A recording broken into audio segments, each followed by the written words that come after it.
जगतसिंहपुर स्थित नवकृष्ण चौधरी स्टाडियम ठारे उद्घाटित होईछि सुभद्रा शक्ति मेला। जिलापाल जे सोनाल महिला उद्योगी और सांस्कृतिक परंपरार मेला सुभद्रा शक्ति मेला उद्घाटन करिसेंती।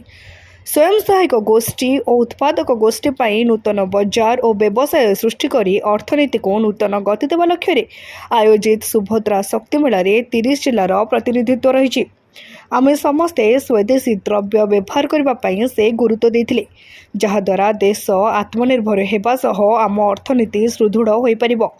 हस्तशिल्प, हस्ततंत और ग्रामीण उत्पादर विपणन को उत्साहित करने आयोजित जिला स्तरीय सुभद्रा शक्ति मेलार मुख्य उद्देश्य होछि स्वयं सहायक गोष्ठी उत्पादन पाई नूतन बजार और व्यावसायिक सुजोग प्रदान करने, स्थानीय उत्पादर विक्रय वृद्धि करने, महिला उद्योगी आत्मविश्वास एवं नेतृत्व गुणर विकास, बाजरा एवं पुष्टिकर खाद्य प्रति जनसचेतनता, ग्रामीण अर्थनीति को नूतन दिग और महिला नेतृत्वाधीन उद्योगगुड़ी को सामाजिक स्वीकृति प्रदान करने लक्ष्यपति दीदी सृष्टि रे जिला समग्र राज्य में द्वितीय स्थान अधिकार करिछि।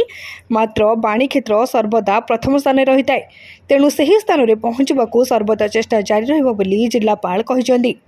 अन्यमानक मध्यरे अतिरिक्त जिलापाल श्री ज्योतिशंकर राय, अतिरिक्त जिलापाल पारादीप श्री निरंजन बेहेरा, पौर परिषद अध्यक्षा श्रीमती अर्चना सिंह प्रमुख जोगदे महिला माने आत्मनिर्भर हो पारे विकसित ओडिशा गठन हो पारिबो। आपण जे जानते वर्तमान सबू जिले में ये सुभद्रा शक्ति मेला चली विभिन्न जिले में चली।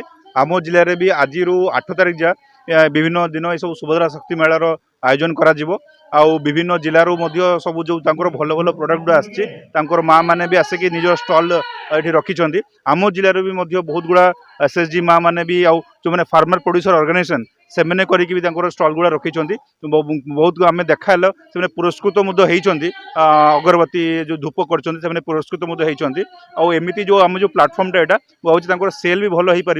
आम जगतसिंहपुर जो सब संध्यारे दर्शक मैंने आसवे विभिन्न प्रोग्राम देखापी से मैंने विभिन्न स्टल बुलिकी मो पाखु समस्त को अनुरोध करी।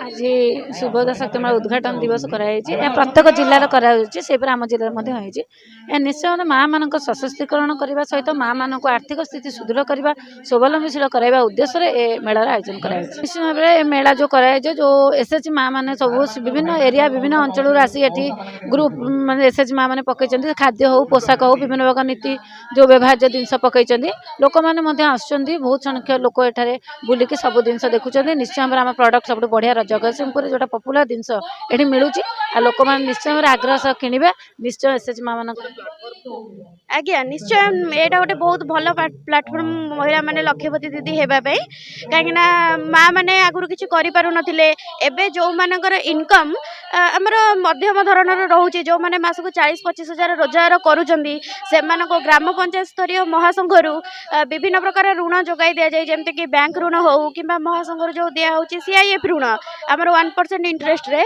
ऋण दि जाए से बिजनेस को ग्रोथ करिकी मासक लक्ष टंकार अधिक इनकम करि पारछंती। एटा मध्ये गोटे बहुत बड़ा प्लेटफॉर्म। रीता साहू रिपोर्ट तीर्थक्षेत्र लाइव।